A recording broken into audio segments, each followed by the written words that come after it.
Bonjour, internautes, auditeurs. Ce programme vous est proposé par Espérance TV Interamérique en partenariat avec l'Institut de la Voix de l'Espérance. Nous sommes toujours dans le prolongement des 100 jours de prière. Nous avons déjà entamé notre 4e semaine. J'espère que vous allez bien, que vous tenez bon. Je suis contente de vous retrouver. Aujourd'hui, le thème de la méditation sera dans la crainte de Dieu. Pour cela, nous allons nous plonger dans les psaumes. Les psaumes sont des chants religieux, des textes poétiques plus ou moins longs que l'on retrouve dans la Bible et à travers lesquels les auteurs ont exprimé leurs doutes, leur tristesse, leur affliction, mais aussi leur joie.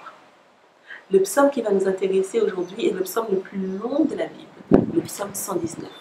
Nous allons nous arrêter au verset 161 et 162. Je lis. Des princes me persécutent sans cause, mais mon cœur ne tremble qu'à tes paroles. Je me réjouis de ta parole comme celui qui trouve un grand butin. Le verset 119 dans sa globalité traite du respect de la parole de Dieu. Le psalmiste ici nous dresse le décor en nous disant être assiégé par des ennemis, par des adversaires qui l'oppressent.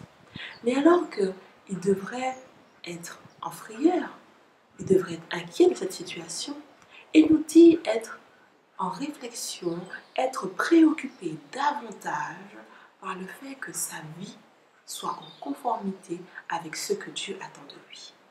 Dans le verset suivant, il nous fait comprendre qu'il y a une grande joie, une grande réjouissance lorsque notre vie, sa vie, est en conformité avec ce que Dieu attend de lui, de nous.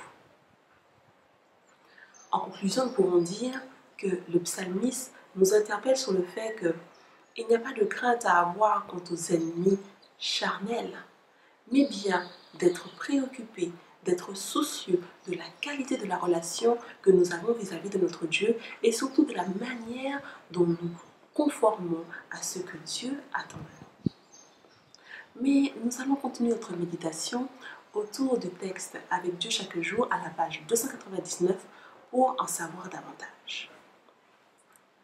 La Bible, c'est la voix de Dieu qui nous parle, aussi nettement que si nous pouvons l'ouïr directement.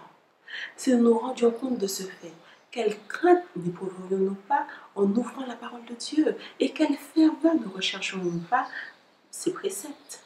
La lecture et la contemplation des Écritures seraient alors considérées comme une audience à laquelle nous serions reçus par le Dieu de l'infini. Juste un petit focus. Il faut savoir que la Bible est l'un des ouvrages les plus vendus au monde, à 2,5 milliards d'exemplaires. Elle est aussi traduite en 2454 langues. La Bible est décidément un livre extraordinaire. Pour nous chrétiens, nous savons que la Bible est exceptionnelle. En effet, nous voyons à travers elle la parole de Dieu qui s'adresse à nous. Mais nous ne le voyons pas par nous-mêmes. C'est parce que Dieu suscite son Saint-Esprit qui nous convainc de cela. En effet, nous devons aussi demander davantage justement à être conscients de cela, afin que, à chaque moment, lorsque nous étudions notre Bible, nous voyons cela comme une conversation intime avec notre Dieu. En effet, à travers la Bible, nous avons un accès, une porte vers le Dieu créateur que nous servons. N'oublions pas que les commandements, les préceptes, les enseignements que Dieu a laissés et a permis d'avoir dans la Bible ne sont pas des choses contraignantes, des règles qui nous empêchent de vivre. Bien au contraire. Lorsque nous nous mettons en conformité, nous appliquons ces préceptes, cela nous permet d'avoir la paix, de jouir de la présence de notre Dieu et surtout de pouvoir nous réfugier en lui. En conclusion, nous pouvons dire que la Bible est un livre qui n'est pas comme les autres. Nous devons surtout demander au Saint-Esprit de nous convaincre de cela et de nous permettre de l'étudier avec ferveur et de pouvoir y retirer les perles qui sont là à notre disposition, car c'est à travers elles que Dieu nous parle et que nous aussi, nous pouvons aller à sa rencontre. N'oublions pas que nous avons un Dieu soucieux de notre bien-être et qui est disposé à nous aider, à nous accompagner. Est-il vous était déjà arrivé de lire la Bible et puis de tomber sur un passage, un verset, disons simplement une histoire qui vous parle et vous vous dites, ce verset-là, Seigneur, c'est toi, tu réponds à une problématique, tu m'as répondu, je sens que c'est pour moi et vous le prenez pour vous. Si ce n'est pas le cas, je vous invite à le faire. Tout cela pour dire que la Bible est d'actualité. Elle a encore sa place dans notre quotidien.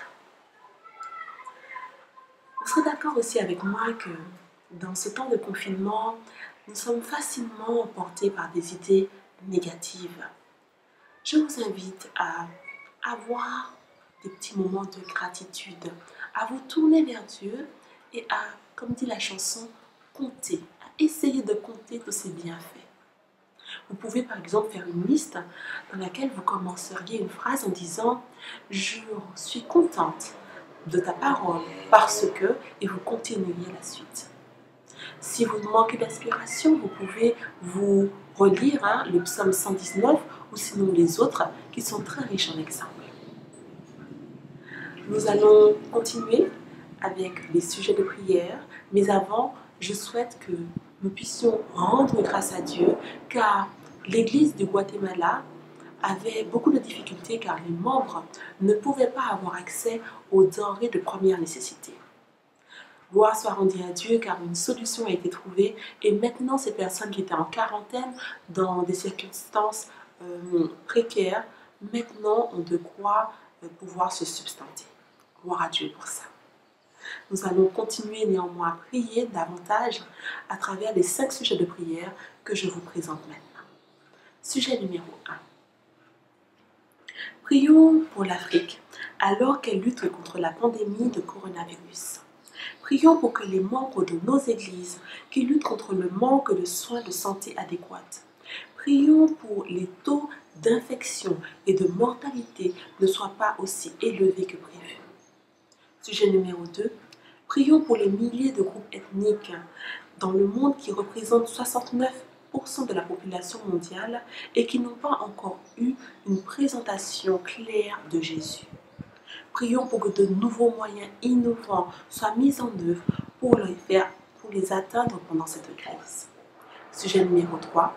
Prions afin que nous soyons habités d'un esprit de repentance et d'humilité pour les moments où nous n'avons pas été personnellement fidèles à Dieu dans notre vie et dans notre témoignage. Sujet numéro 4. Prions pour une importante croissance du nombre de membres d'église qui serviront Dieu en aimant les autres et en partageant activement la vérité biblique avec d'autres personnes, y compris celles qui viennent d'autres milieux religieux. Sujet numéro 5. Prions pour les agriculteurs qui luttent pour planter et récolter sans l'aide des travailleurs saisonniers habituels en interdiction de voyager. J'espère que vous avez pris note des sujets de prière. Je vous invite maintenant à prier avec moi. Tendre Père, Dieu Tout-Puissant, Roi des rois, Seigneur des seigneurs, nous sommes là devant toi, Seigneur. Nous te disons merci d'avoir mis à notre disposition ta parole. Maintenant, Seigneur, à travers ton Saint-Esprit, rends-nous conscients que tu es là avec nous et que tu es soucieux de notre bien-être. Permets-nous de te faire confiance afin que tu puisses travailler en nous, Seigneur, et pouvoir ainsi nous permettre d'être conformes à ta parole. Nous avons une pensée pour tous nos frères et sœurs de par le monde, Seigneur, qui traversent des moments difficiles. Tendre Père, nous te remettons toutes choses, Seigneur. Nous t'avons prié au nom de ton Fils Jésus et pour ta gloire. Amen. Je vous remercie de votre écoute. Je vous souhaite encore un bon courage. À bientôt. Au revoir.